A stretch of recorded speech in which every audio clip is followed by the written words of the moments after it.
Hello. We have a unique experience this week. We're actually going to be looking at the debut miniseries of a brand new character in a mainstream Marvel comic. This character was created by Kevin Grevioux, one of the creative forces behind the Underworld series of films. We open up with an attack on New York City. Again, a reporter states the mighty Avengers have been sent in to take on the attacker. It hasn't worked very well.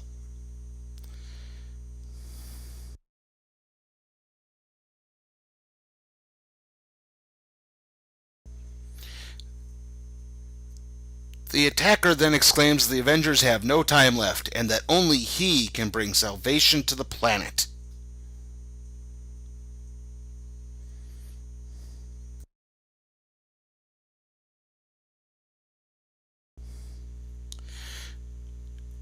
The man then makes a reference to a character known as the Blue Marvel.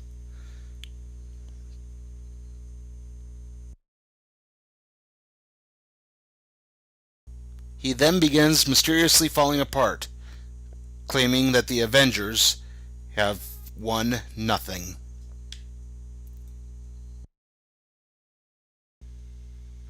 As the Avengers regroup, they begin to wonder who that attacker was. We then flash back to 1962, where the villain, now referred to as Ant-Man, is engaged in battle with another hero. The hero pleads for Ant-Man to stop, even referring to him as Connor. Ant-Man pays no mind to the hero, who he refers to as Adam.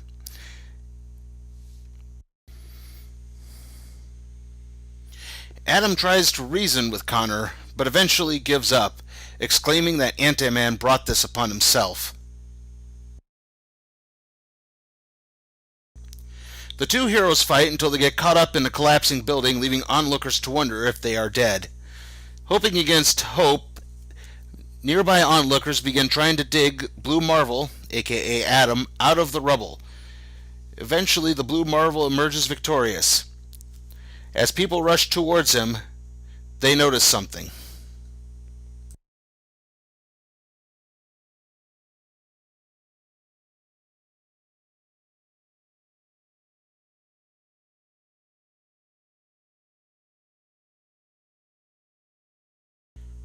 The face of an African American man under the Blue Marvel's mask. Later in 1962, we see members of the Pentagon discussing the Blue Marvel and his identity of Adam Bernard Brashear, a decorated Korean War veteran. The Pentagon people talk about the Marvel's exploits. However, they come to an agreement on the Marvel's fate.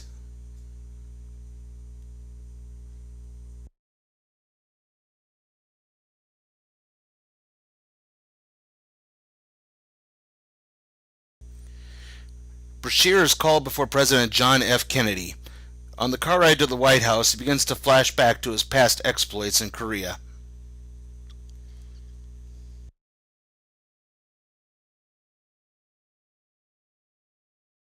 Back at the Pentagon, one man tries to explain to President Kennedy about the ramifications of a black superhero, a man named Robert Kelly. Now, if you're familiar with the X-Men universe, then the name Robert Kelly should be really familiar to you. He was a politician, usually a senator, who was constantly trying to push anti-mutant legislation through Congress. Attorney General Robert Kennedy agrees with Kelly, pointing out that many blacks are expecting the Blue Marvel to begin taking on only white people. President Kennedy then begins to lament the inaction his office has taken on civil rights.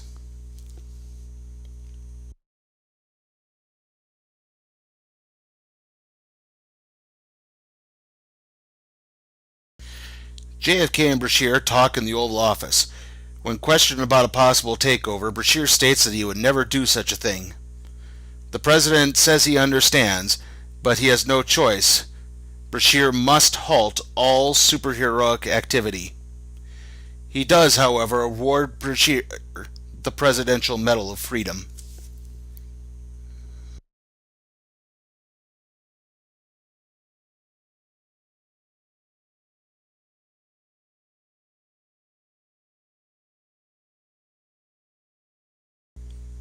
Meanwhile, as Iron Man, Reed Richards, and Hank Pym look for information on Ant-Man, Richards believes that the Blue Marvel to have been killed in action. The trio also conclude that Ant-Man is made of antimatter, obviously. Stark then begins to expand on his search for the Marvel. Eventually, he winds up turning to longtime S.H.I.E.L.D. agent Dum Dum Dugan for help. Dugan fills Stark in on the Marvel's backstory and tips Stark off on a man named Kroots to find more information.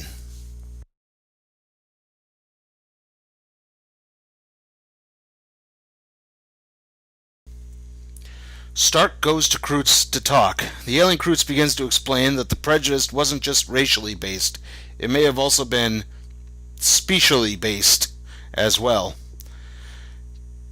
We then flash back to a briefing Kroots had with Bolivar Trask. And now we have another tie into the X-Men universe. Bolivar Trask is best known as the creator of the mutant hunting robots known as the Sentinels. Trask argues that the Marvel's appearance might be what's causing mutants to also begin appearing in the Marvel universe.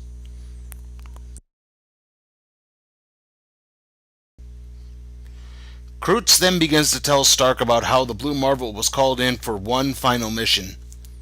He was sent into outer space to stop a potential invader, and hopefully kill himself in the process. The Blue Marvel does stop the alien, but is never heard from again.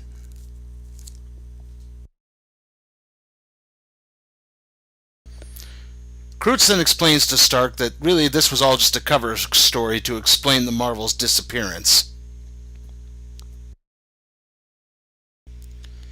At a Maryland home, a woman is talking on the phone when she's interrupted by a knock at the door. Tony Stark addresses Candace Brashear, asking to talk to her husband. Stark then addresses Mrs. Brashear as Ms. Fraser.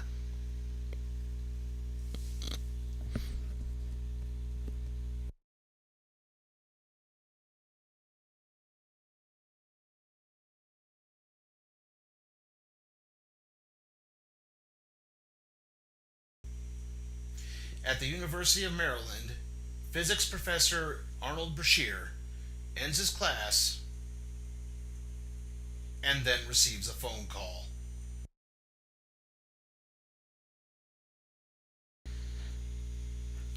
Following a brief overview on how the government arranged Adam Brashear's marriage, we return to the present where Brashear is absorbing all of the recent information. We then get a recap of his relationship with Candace. At the end of their talk, Adam flies off. He takes some time to reflect while sitting on the moon. Up on the moon, he locates his medal from President Kennedy and Uatu, the Watcher. First appearing in Fantastic Four number 13, Uatu is from a race of beings known as the Watchers. The Watchers' duty is to observe and report the various events on planets located throughout the Marvel Universe. Uatu famously broke his vow on several occasions, most notably during the Fantastic Four's first encounter with Galactus in issue number 48.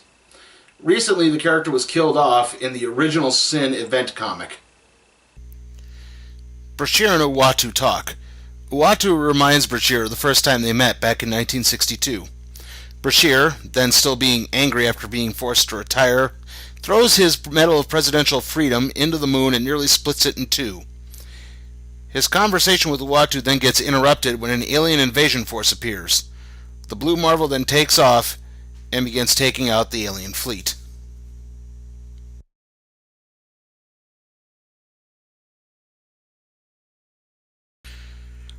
Returning to the present, Brashear states that he did what he had to do. and won't do again. Meanwhile, Ant-Man returns to Earth. Back on the S.H.I.E.L.D. helicarrier, it is yet to crash, Reed Richards points out that antimatter storms are brewing in Earth's atmosphere. Stark then hears a knock at the door. It's Adam Brashear. Flashing back to 1953, Brashear and his friend Connor get into a fight with a few other soldiers after they, the other soldiers, burned an effigy on Brashear's bedpost. Returning to the present, Brashear explains that Connor is Anti-Man. Iron Man tries to offer Brashear reparations, but Brashear shrugs it off. Turning back to the subject at hand, Brashear theorizes that Anti-Man is becoming a living negation link, an unstable wormhole between the Marvel Universe and the Negative Zone. Usually appearing and being utilized in the Fantastic Four, the Negative Zone is a parallel antimatter dimension where beings like Blastar and Annihilus dwell. It was also home to Prison Number 42, an attempt at a super-villain penitentiary. Brashear goes on to explain that he was conducting an experiment in the storage of antimatter and that he and his friend Connor were caught in the explosion. This resulted in both of them getting their powers. The exception being is that Connor is molecularly unstable. Brashear goes on to explain that Connor's brother was killed by the KKK while working undercover for the FBI. This set Connor off the deep end, and he began trying to remake the world in his own image. In other words, Anti-Man is Hal Jordan. Iron Man then offers to make a call to get the order blocking the Blue Marvel's return rescinded. Brashear tells him to do what needs to be done, and leaves. Brashear then flies out into the ocean and dives down where his old superhero hideout was located. And it turns out so is Namor, the Submariner. Namor, the Submariner, is a character that dates all the way back to the actual origins of the Marvel Comics universe. Sometimes he's a hero, sometimes he's a villain, but he's always a major player in most of their storylines. Namor and Brashear flash back to the first time they met and fought. Then they continue bonding. Brashear then suits up and leaves, only to get attacked by Ant-Man. This leads into a flashback where Adam tells Connor about the accident and the powers that resulted from it. Returning to the present, the two continue to banter, and then Ant-Man punches the Marvel into orbit.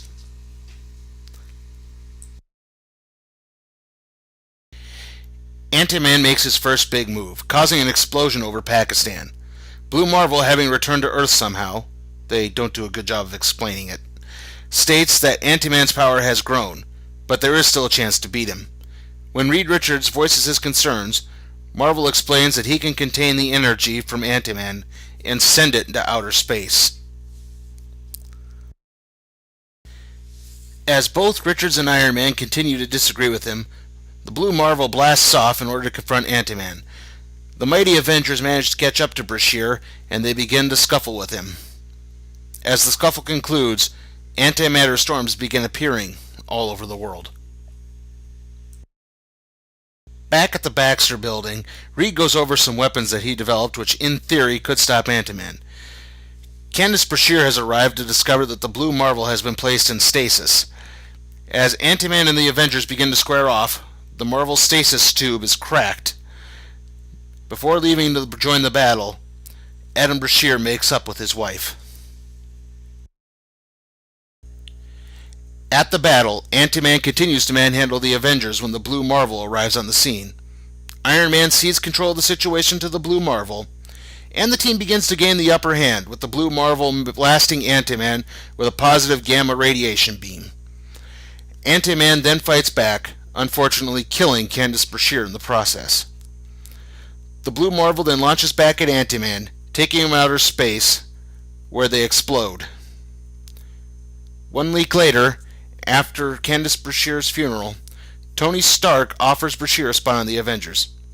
As he contemplates, Adam Brashear reads a letter from his late wife, and then decides to rejoin the hero world. Overall, I would have to give Adam, Legend of the Blue Marvel, a C. While the story isn't necessarily bad, I mean, I think the idea of a black superhero having to deal with the era of segregation is rather interesting. The constant jumping back from the past to the present is really clunky in the narrative. I think it would have worked a lot better had they just started out in the past and then reintroduced the character in the present later in the series, and probably had more than 5 issues to do so. This would have worked better as, say, maybe an 8-issue series. And, well, that brings us to the end of another random trade review. Let's see what we'll be doing next.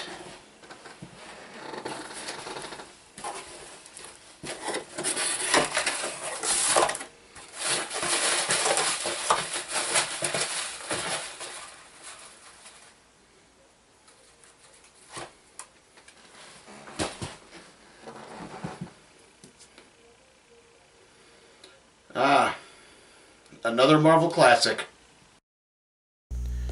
Join us on Monday, December 29th for